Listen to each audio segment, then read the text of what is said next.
maaf ya, kami izin duduk di sini. Gimana kabarnya adik-adik? Semangat sekali. Alhamdulillah. Alhamdulillah wa kafa wassalatu wassalamu ala ibadihi alladziina istafa. Qala Allah ta'ala fi kitabihil karim. Ba'da a'udzu billahi minasyaitonir rajim. Bismillahirrahmanirrahim. Walladzina jahadu fina lanahdiyannahum subulana wa innallaha lama'al muhsinin. Qala nabiyuna Muhammadin sallallahu alaihi wasallam, khairukum man ta'allama al-Qur'ana wa 'allama. Alhamdulillah, lagi dan lagi sampai kita tiada lagi senantiasa bersyukur kepada Allah Subhanahu wa taala yang telah mengkaruniakan kita nikmat yang begitu banyak dan begitu besar. Terlebih yang paling besar dari semua nikmat adalah dengan dijadikannya kita umat Nabi Muhammad sallallahu alaihi wasallam. Dijadikannya kita orang-orang yang disibukkan dalam Al-Quran. Baik, Al-Quran subhanahu wa ta'ala, Masya Allah, Al-Quran ini kalamullah yang sudah kita ketahui bahwa misalnya siapapun atau apapun yang berinteraksi dengan Al-Quran akan menjadi mulia. Contoh, malaikat siapa yang paling mulia? Malaikat Jibril. Apa tugasnya? Menyampaikan wahyu, membawa Al-Quran kepada Nabi Muhammad SAW. Yang kedua, bulan apa yang paling mulia? Yang sering Kenapa menjadi mulia? Karena ada Al-Quran. Syahrul Ramadan alladzi unzila fihi al-Qur'anu hudan linnas. Nanti aja diingat sama MC. Baik, adik-adik, teman-teman sekalian, rahimani wa rahimakumullah.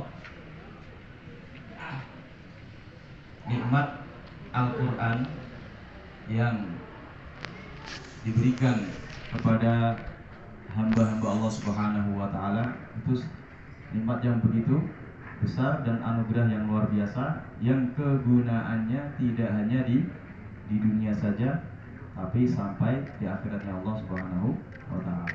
Hadis Nabi Muhammad SAW, beliau bersabda, An Anasin radhiyallahu anhu, anin Nabi sallallahu alaihi wasallam qala, Inna lillahi ahlina minan nas. Qalu man ya Rasulullah? Qala ahlul Qur'ani hum ahlullahi wa khawassatuh. Sesungguhnya ada di antara manusia ini yang akan menjadi keluarganya Allah. Kira-kira kita pingin nggak? Kalian pingin untuk dijadikan ahlullah? Pingin apa enggak? Pingin. Syaratnya apa syaratnya? Ada yang tahu? Hum ahlul Qur'ani hum ahlullahi wa khawassatuh. Gampang kok untuk menjadi keluarganya Allah tuh gampang. Yang penting kita mencintai Al-Quran. Apakah cinta itu hanya hanya cukup dari kata-kata saja atau lisan saja? Tidak cukup ya.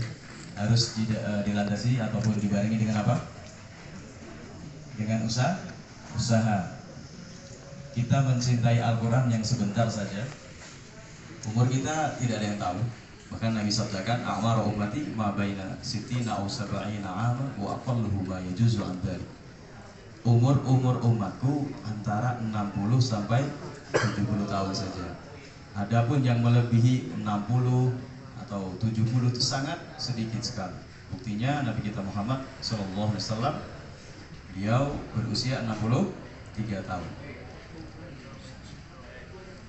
Nah, dalam kesempatan kali ini kami ingin sama-sama mengajak dan sama-sama untuk istiqomah di dalam mencintai Al-Quran, dan kita jadikan idolaku adalah Al-Quran. Al-mar'u yuhsyaru ma'aman ahab.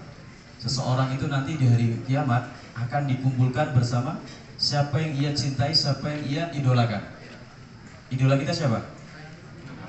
Nabi Muhammad Sallallahu Alaihi Wasallam. Nabi Muhammad SAW Nabi yang paling mulia karena mendapati amanat berupa wahyu Al-Quran. Insya Allah semua yang berinteraksi dengan Al-Quran pasti Allah Subhanahu wa Ta'ala akan muliakan dia dunia sampai akhirat. Kita mencintai Al-Quran itu nggak lama kok, sebatas usia yang Allah berikan. Tetapi kita lihat nanti Al-Quran akan mencintai kita, bahkan membela kita sampai kita masuk surga. Hari ini Nabiullah Muhammad SAW beliau sabdakan, Jabir radhiyallahu anhu, qala Rasulullah sallallahu alaihi wasallam, Al-Qur'anu syafi'un musyaffa'un wa mahilun musaddaqun man ja'alahu amamahu saqahu ilal jannati qadahu ilal jannati wa man ja'alahu khalfa dhahrihi saqahu ilan nar. Al-Quran memiliki dua peran besar sekali. Nah, teman-teman ingin tahu peran Al-Quran apa? Ada yang tahu? Kira-kira siapa yang tahu di sini? Boleh acungkan tangan? Sudah kita bacakan barusan hadisnya. Al-Qur'anu syafi'un musyaffa'un. Peran utama Al-Quran adalah syafi', yang akan mensyafaati, menolong kita di mana? Di hari kiamat.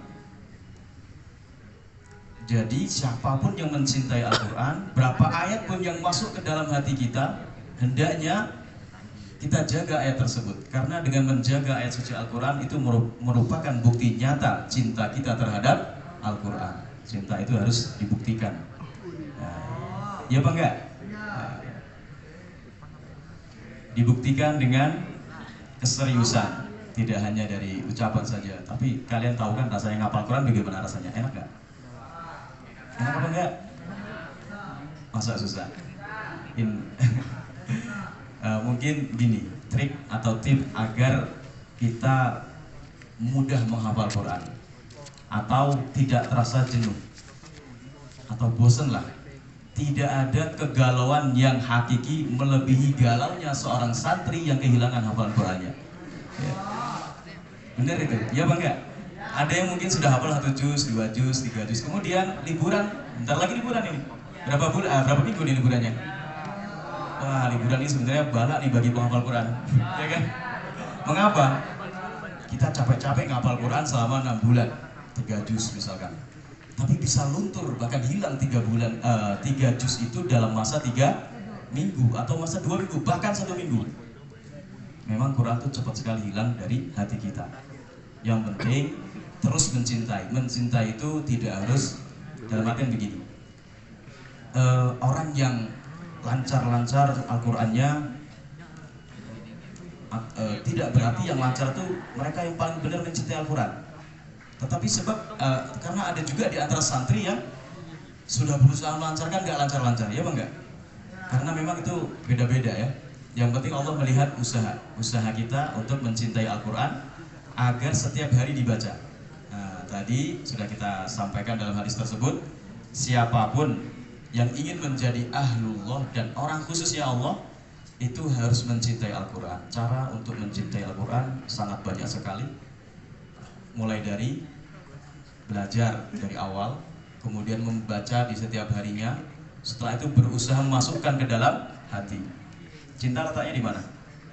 Ada yang tahu letak cinta di mana? Cinta di hati apa di lisan? Di hati. Maksudnya kalau kita ingin benar-benar agar diakui cinta kita oleh Al-Quran, hendaknya menghafal dari hati.